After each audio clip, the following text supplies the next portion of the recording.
Hey everyone, today let's talk about something that's on pretty much everyone's mind: housing. Specifically, why it feels so impossible to afford a home.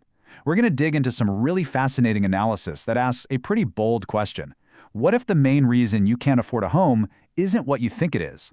What if we've been blaming the wrong thing all along? All right, let's get into it. And yeah, this is a question that hits home for so many of us, right?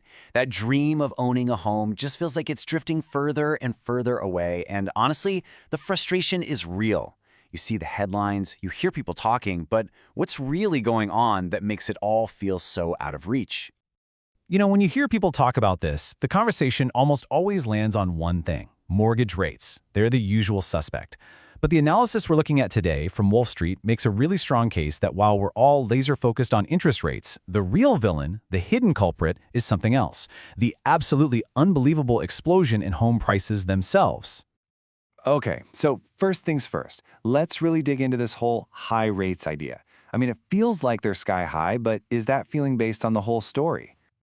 Yeah, seeing a rate over 6%? It's a real sticker shock, no doubt, especially if you've only really been paying attention to the housing market for the last 10 years or so. It just seems like this giant, impossible wall to climb. But let's zoom out a little bit. We need some historical perspective here.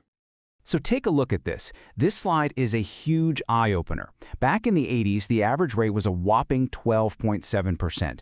In the 90s, it was over 8, and even in the 2000s, the average was 6.3%. So today's rate, around 6.25, well, it's actually almost exactly the average from the 2000s. The real weird period, the actual historical anomaly, was the 2010s.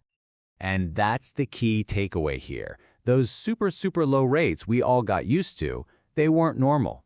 They were the direct result of a specific Federal Reserve policy known as quantitative easing, or QE. It was designed to pump up the economy by intentionally pushing rates down. It was an artificial situation, not the natural state of the market.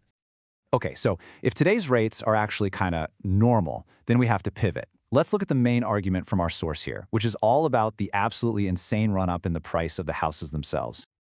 Just let this first number sink in for a second. Since the middle of 2020, the price of an average home in the entire U.S. has jumped by 42%.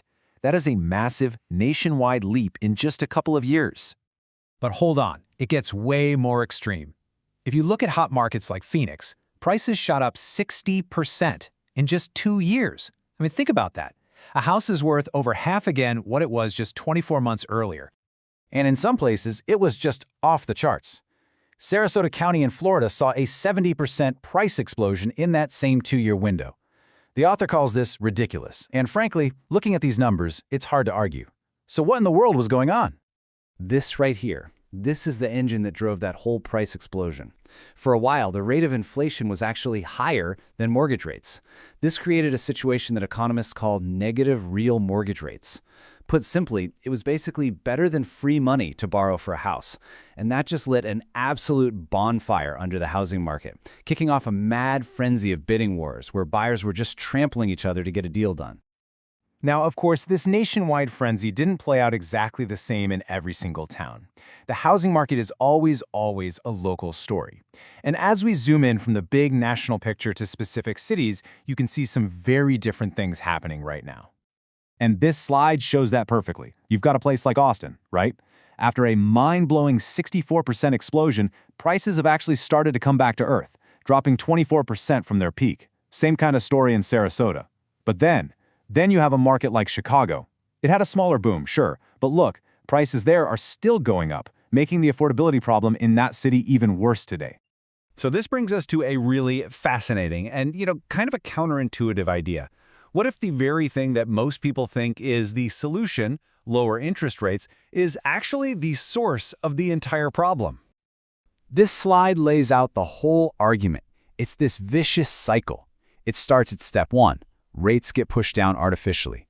Then step 2, that better than free money we talked about causes a huge surge in demand.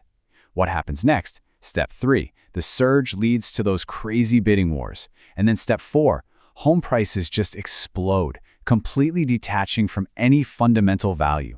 And the final result? Affordability gets so much worse because the issue isn't just about the monthly payment anymore. It's about the astronomical price tag of the house itself. So if pushing rates down isn't the answer, what is? Is there a way out of this mess? Well, according to this analysis, the path back to a sane, healthy housing market is probably going to be a long one, but it is possible. So what's the solution look like? Well, it's not a quick fix. It involves letting these superheated markets cool off and allowing prices to correct back down to reality. It means wages need time to rise and catch up. And, maybe most importantly, it means keeping mortgage rates at a historically normal level to stop another speculative bubble from ever taking off again. And you know, this quote from the author Wolf Richter just nails it. The way you solve a crisis created by a crazy home price explosion isn't more fuel on the fire. It's a long, patient return to balance between what things cost and what people earn. And that really leaves us with this final thought to chew on. We've been taught to think that falling home prices are a complete disaster. But if the real crisis was that insane price explosion in the first place, then maybe, just maybe, a market correction isn't the problem, maybe it's the beginning of the cure.